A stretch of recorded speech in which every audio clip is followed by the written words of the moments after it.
In the heart of AGUNBE, a bustling community filled with life, noise, and the undercurrents of danger, Chibuzer was born. His dark skin glistened under the midday sun, and from a young age, he was always different. He was quicker to learn, more observant, and possessed an innate understanding of the world around him. His parents, though humble and struggling to make ends meet, often marveled at his intelligence. His father, a fisherman, would often sit him down and say, "Chibuzer, you are destined for greatness. This world is tough, but you must be tougher." As Chibuzer grew older, his keen mind made him stand out in school. Teachers would praise him for his quick grasp of complex topics, but more importantly, they noticed his ability to lead. He had a way with words, and his classmates would often turn to him for advice or support. It wasn't long before the streets of AGUNBE began to recognize Chibuzer too. They called him ODOGWU, the boy with the strength of a king, the one who could rise above the challenges that plagued the streets. The streets of AGUNBE were vibrant, full of life, yet they harbored an underlying tension. There were places Chibuzer was warned not to go, where rival gangs staked their claims and controlled the flow of power. Despite this, Chibuzer moved through the streets with a sense of calm. He never sought conflict, but he wasn't one to be easily intimidated either. His intelligence allowed him to navigate tricky situations, but even he knew that conflict was inevitable in a place like AGUNBE. One afternoon, as Chibuzer made his way home from school, he witnessed a group of boys from a rival gang harassing an elderly woman at the local market. Without thinking twice, he stepped in, his voice calm but commanding. "Leave her alone," he said, his eyes locking with the gang leader. The tension was palpable, but Chibuzer didn't back down. In that moment, the market fell silent, and all eyes were on the young boy standing tall. The gang members, though momentarily stunned by his audacity, eventually backed away. It was the first time the community saw the king in him. Word spread quickly about Chibuzer's bravery. It wasn't long before the elders of the community began to take notice. Chibuzer had always been known for his intelligence, but this was different. He was now seen as a protector, someone who was willing to stand up for the vulnerable. The nickname, ODOGWU, began to echo through the streets, a title that symbolized his growing power and influence. However, with power came responsibility, and Chibuzer knew this all too well. The rival gangs were not going to let this slight go unnoticed. There were whispers of retaliation, but Chibuzer remained focused. He didn't want violence. His goal was to bring peace and unity to his community. Still, he knew that sometimes, to achieve peace, one must be ready to face war. With the support of his friends, he began forming a small group of like-minded youths, boys and girls who shared his vision for a safer, more moral AGUNBE. Together, they would begin a journey that would test their courage, their loyalty, and their faith in one another. Chibuzer knew that the battle for AGUNBE would not be one he could fight alone. His bravery had earned him respect, but to create lasting change, he needed a team. The first to join him was Sei, a boy with a fierce sense of justice and a reputation for his quick thinking. Sei had always admired Chibuzer's intelligence and fearlessness, and together they started spreading the word about their mission: to protect the innocent, to push back against the violence of the gangs, and to restore dignity to their streets. Soon, others followed. Zainab, a girl with a sharp wit and an unshakable will, became the strategist of the group. She had grown tired of seeing her friends fall victim to the lures of gang life and wanted to make a difference. Jide, tall and imposing, used to be on the edge of gang involvement himself, but seeing Chibuzer stand up to the gangs inspired him to choose a different path. This small band of youth, each with their own unique strengths, began to grow in number. They started calling themselves the Keepers, guardians of their community. Their mission was clear: protect the vulnerable, steer the youth away from gangs, and challenge the moral decay that had taken root in AGUNBE. It wasn't long before people started noticing their work. They would help clean the streets, stop petty crimes, and encourage local businesses to thrive. Chibuzer's leadership brought a new sense of hope to AGUNBE, but as their influence grew, so did the tension with the local gangs.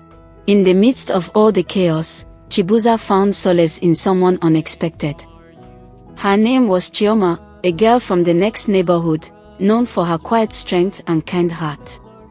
She wasn't involved in the street politics, but she had seen what Chibuza and his group were doing. Chioma admired his courage, but what truly drew her to him was his vision of a better future for their community.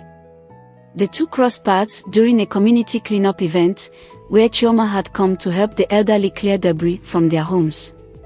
At first, their interactions were brief, passing smiles, casual conversations about school and life in AGUNBE. But over time, something deeper grew between them. Chioma had a way of grounding Chibuza, reminding him that while his fight was important, he needed to take care of himself too. She saw the toll it took on him, the sleepless nights, the constant weight of responsibility, and she became his confidant, someone he could share his fears and hopes with. One evening, after a particularly intense confrontation with a rival gang, Chibuza found himself sitting alone by the riverbank. Chioma appeared, as if she knew he needed her. She sat beside him, her presence calming. "You can't carry the weight of the world on your shoulders alone," she said softly. Chibuza smiled, appreciating her understanding. In that moment, their connection deepened, and though neither of them said it aloud, they both knew that their bond was something special. Chioma became Chibuza's anchor, a quiet but powerful force that would play a crucial role in the battles to come. As the weeks passed, the tension in AGUNBE reached a boiling point. Rival gangs, especially the group led by a ruthless young man named Ademu, began to take notice of the keepers. Chibuza's efforts were undermining their control, and they couldn't let that go unchallenged. Ademu was notorious for his cruelty. He had risen to power through violence, and his gang thrived on fear. To him, Chibuza represented not just a threat, but a direct challenge to his authority. The first real sign of trouble came one evening when Chibuza and his friends were patrolling a part of the neighborhood known for gang activity. A group of Ademu's men ambushed them, surrounding them in an alley. Outnumbered and cornered, Chibuza knew that violence was imminent. But instead of panicking, he stood tall, his eyes fixed on the leader of the ambush.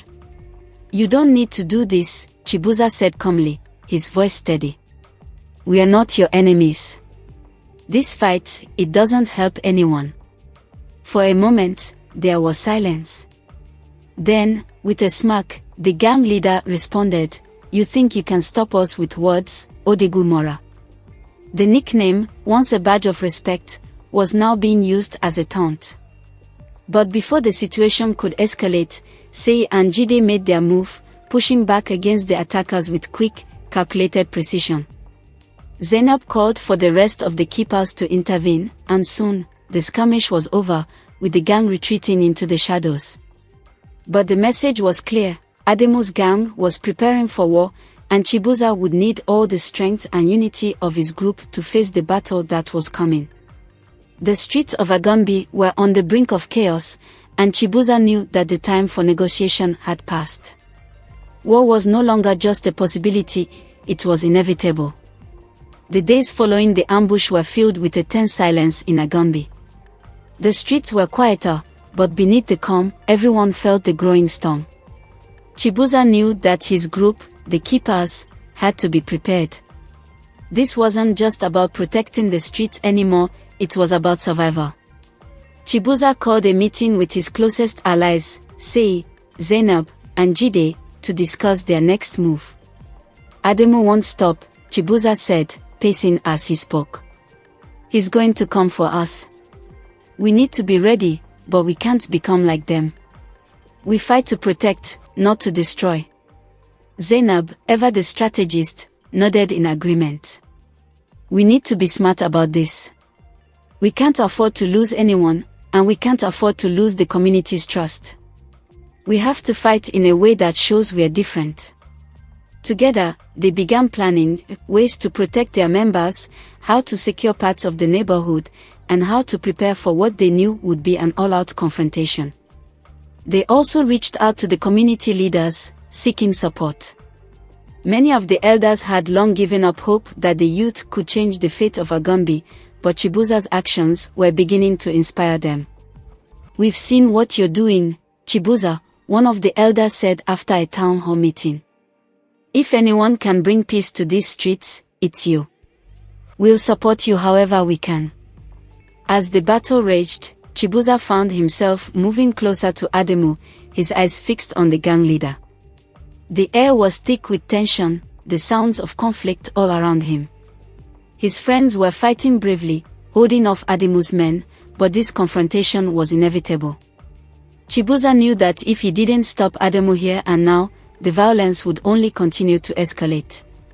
Ademu noticed Chibuza approaching and jumped down from his perch, walking slowly toward him with a cocky grin. "So, this is the famous ODOGWU Mora," he sneered. "The king of AGUNBE. Let's see how you handle yourself without your army." Chibuza clenched his fist but kept his cool. "This isn't about me," he replied. "It's about AGUNBE, about our people. You're tearing this community apart for your own gain. It doesn't have to be this way." Ademu laughed, a cold, hollow sound. "Spare me the speech. The streets belong to the strongest, and right now, that's me." With that, Ademu lunged forward, throwing the first punch. Chibuza was ready. He dodged the blow and countered with a quick strike to Ademu's ribs. The gang leader staggered back, surprised by Chibuza's speed. For a moment, the two circled each other, both looking for an opening. It was clear that this fight wasn't just physical, it was a battle of wills, a clash of ideologies. As they fought, flashes of their contrasting lives flickered in Chibuza's mind. He had chosen a path of peace, of leadership, of protection. Ademu had chosen power, fear, and control. But here, in this moment, the future of AGUNBE hung in the balance. The fight continued, brutal and intense. Ademu was stronger, but Chibuza was quicker and more strategic. With every punch, every dodge, he thought of the people counting on him, the children, the elders, the community. He couldn't let them down. Finally, with a swift, calculated move, Chibuza landed a decisive blow that knocked Ademu to the ground. The gang leader groaned in pain, clutching his side. Chibuza stood over him, breathing heavily, but his expression was calm. "It's over, Ademu," he said. "This isn't how you lead. You don't lead through fear. You lead through respect." Ademu glared up at him, his face twisted with anger, but he didn't rise. His gang members, seeing their leader defeated, hesitated, unsure of what to do. The fighting around them slowed, and a heavy silence fell over the streets of AGUNBE. In that moment, Chibuza knew that the battle wasn't truly over. There would still be challenges ahead, but for the first time, the people of AGUNBE had hope. They had seen that the gangs could be resisted, that there was another way forward. And they had Chibuza, ODOGWU Mora, to thank for it. The aftermath of the battle brought a fragile sense of peace to AGUNBE. Ademu's gang, shaken by the defeat of their leader, retreated into the shadows. Chibuza and the keeper stood victorious, but they knew this was only the beginning. The fight for the soul of AGUNBE was far from over, and though they had won this battle, there were still many more struggles to come. Chibuza and his team worked tirelessly to repair the damage done during the fight. They helped rebuild homes, provided food for those who had been affected, and continued their mission to protect the community.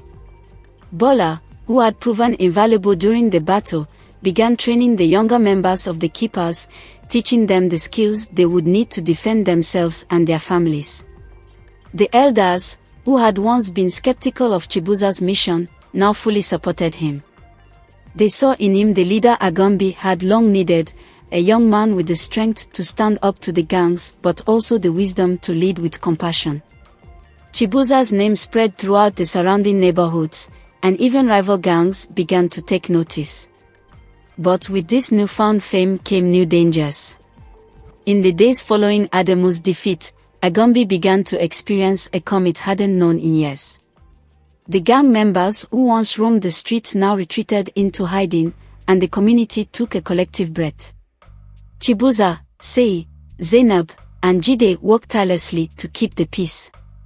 The keepers had grown in numbers, as more young people joined the cause, inspired by the victory. Despite this, Chibuza knew the peace was fragile. While Ademu's gang had been weakened, they were not gone. Whispers of retaliation floated through the streets, and Chibuza could feel the weight of leadership pressing harder on his shoulders. The people looked to him not just as a symbol of hope, but as a protector, and he understood that one misstep could send AGUNBE spiraling back into chaos. Bola, now fully entrenched in helping the keepers, offered sage advice. "You won the fight, boy," he said, "but don't think that makes you invincible. The streets are quiet now, but they never stay that way for long." Chibuza nodded, listening intently. He had seen firsthand how quickly things could change. He would need to stay vigilant, keeping his group strong and ready for whatever might come next. As preparations intensified, Chibuza knew that he would need more than just his core group to protect AGUNBE. Despite the growing support from the community elders, they lacked the muscle to truly stand against Ademu's gang. Chibuza realized they needed help from a surprising source: former gang members. There were many in the streets who had once been loyal to the gangs but had since grown tired of the violence and the fear that plagued their lives. These were people who knew the ins and outs of the gangs and who, with the right guidance, could be powerful allies. One afternoon, Chibuza and Sei made their way to a rundown part of town where a man named Bola lived. Bola had once been one of the most feared gang members in AGUNBE before he retired from the life of crime. Now, he kept to himself, but his reputation still lingered. Chibuza had heard stories of Bola's leadership, and though the man had left the streets, his name still carried weight. When they arrived at Bola's shack, the man was sitting outside, his face hardened from years of street battles. He eyed the two boys warily but said nothing as they approached. Chibuza spoke first. "We need your help, Bola."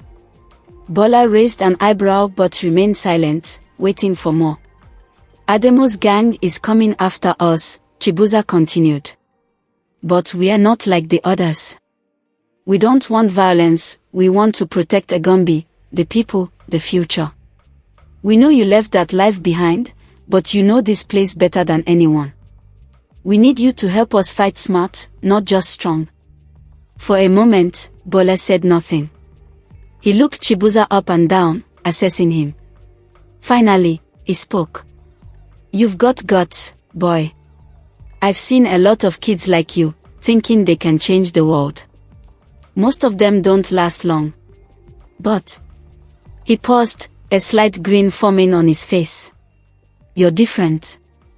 I'll help you, but on one condition: we do this my way." Chibuza agreed, knowing that Bola's experience could be the key to their survival. With Bola on their side, they gained not only a powerful ally but also a way to reach others who had left the gangs and might be willing to fight for a better AGUNBE. Tensions continued to rise as Ademu's gang prepared to make their move. Chibuza and the keepers, now bolstered by the guidance of Bola and other ex-gang members, fortified their defenses. They had a network of lookouts throughout the neighborhood, always watching, always ready for the first sign of trouble. Every night, Chibuza walked the streets with his core group, making sure the people felt safe, even in the face of the looming threat. It wasn't long before the inevitable happened. One evening, as the sun dipped below the horizon, casting a deep orange glow over AGUNBE, Chibuza heard the first gunshot. It rang out in the distance, followed by the unmistakable sounds of chaos, shouts, the crash of metal, the roar of motorcycles. Ademu's gang had arrived. Chibuza's heart pounded, but he didn't panic. This was the moment they had been preparing for. "Everyone to your positions," he shouted to his team. Sei and Jide sprinted to the designated spots, where they had set up makeshift barricades. Zainab, ever the strategist, directed their lookouts to signal for backup. Bola, his old instincts kicking in, moved with the precision of a seasoned fighter, his eyes scanning the streets for signs of ambush. The gang stormed into the neighborhood, but they were met with a defense they hadn't expected. Chibuza and the keepers fought back fiercely, using their knowledge of the streets to outmaneuver the attackers. They didn't have the firepower of Ademu's gang, but they had something more important: unity and the support of the people. In the middle of the chaos, Chibuza spotted Ademu himself, standing atop a makeshift platform, watching the battle unfold with a smug grin on his face. The sight fueled Chibuza's determination. He knew that to truly win this fight, he had to confront Ademu directly. But the streets were still a battlefield, and Chibuza would have to navigate his way through the danger to reach him.